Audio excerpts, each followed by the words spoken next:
ನನ್ನ ಲೆಕ್ಕದಲ್ಲಿ ನಾನು ಲಕ್ಕಿ ಅಂತ ಹೇಳಬೇಕು. ಕಾರಣ ಅವರು ಪುನೀತ್ ರಾಜ್ಕುಮಾರ್ ಆದಮೇಲೆ ಫಸ್ಟ್ ಹಾಡಿದ್ದು ನನಗೆ ತಾಲಿಬಾನ್ ಅಲ್ಲ ಅಪ್ಪು ಪಿಕ್ಚರ್ಗೆ ಫಸ್ಟ್ ಅವ್ರು ಹಾಡಿದ್ದು. ಸೊ ಆ ಹಾಡನ್ನು ನನ್ನ ಮ್ಯೂಸಿಕ್ ಡೈರೆಕ್ಷನ್ ಅಂತ ಹೇಳೋಕ್ಕೆ ಒಂಥರ ಹೆಮ್ಮೆನೂ ಅನಿಸುತ್ತೆ, ಡೆಫಿನೆಟ್ ಖುಷಿನೂ ಅನಿಸುತ್ತೆ. ತಾಲಿಬಾನ್ ವಾಸ್ ದ ಫಸ್ಟ್, ಅಂದರೆ ಒಮ್ಮೆ ಪುನೀತಾಗಿ ಹಾಡಿದ ಹಾಡು, ಯಾಕೆಂದ್ರೆ ಚಿಕ್ಕನಲ್ಲಿ ಹಾಡಿದ್ದಾರೆ. ಆಮೇಲೆ ಒಂದು ಅವರಿಗೆ ಬಿಟ್ಟು ಬೇರೆಯವ್ರಿಗೆ ಹಾಡಿದ್ದು ನನಗೆ ಫಸ್ಟ್ ಋಷಿ ಚಿತ್ರಕ್ಕೆ ಬಂಡಲೂರ ಬಂಡರೆಲ್ಲ ಹಾಡಿದರು. ಆಮೇಲೆ ಲವಕುಶ ಚಿತ್ರಕ್ಕೆ ಇದು ಹೊಟಪ್ಪ ಹಾಟು, ಮೈಲಾರಿ ಚಿತ್ರಕ್ಕೆ Mylari title song.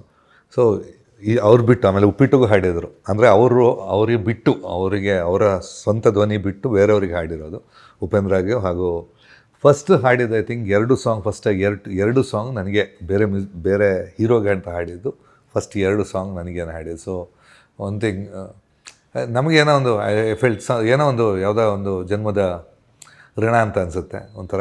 I think I was lucky. ಹಾಡೋದ್ರಿಂದ ಅವರಿಗೆ ಸ್ವರದ ಬಗ್ಗೆ ಕಂಟ್ರೋಲ್ ಇದೆ. ಅಂದರೆ ಬೇಸಿಕಲಿ ಏನು ಜಾಸ್ತಿ ಕಷ್ಟಪಟ್ಟಿಲ್ಲ ಇನಿಷಿಯಲಿ. ಈಗ ಅಣ್ಣವ್ರ ಥರ ಏನೋ ಸಾಧನೆ ಯಾವುದು ಕ್ಲಾಸಿಕಲ್ ಆಗಿ ಏನೂ ಇರಲಿಲ್ಲ.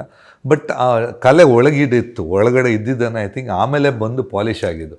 ಬಟ್ ಸ್ಟಾರ್ಟಿಂಗಿಗೂ ನನಗೆ ಇನ್ನೂ ನೆನಪಿದೆ, ಉಪ್ಪಿಟ್ಟು ಹಾಡುವಾಗ ಬಂದು ಅಪ್ಪವ್ರು ಕೇಳಿದ್ರು, ಹಿಂಗೆ ಡಿಫ್ರೆನ್ಸ್ ಇದೆಯಾ ಆವತ್ತು ಹಾಡೋದಕ್ಕೆ ಇವತ್ತು ಹಾಡೋದಕ್ಕೆ, ನೀವು ಕರೆಕ್ಟಾಗಿ ನಿಮ್ಗೆ ಗೊತ್ತಿರುತ್ತೆ ಡಿಫ್ರೆನ್ಸ್ ಇದೆಯಾ ಅಂತ.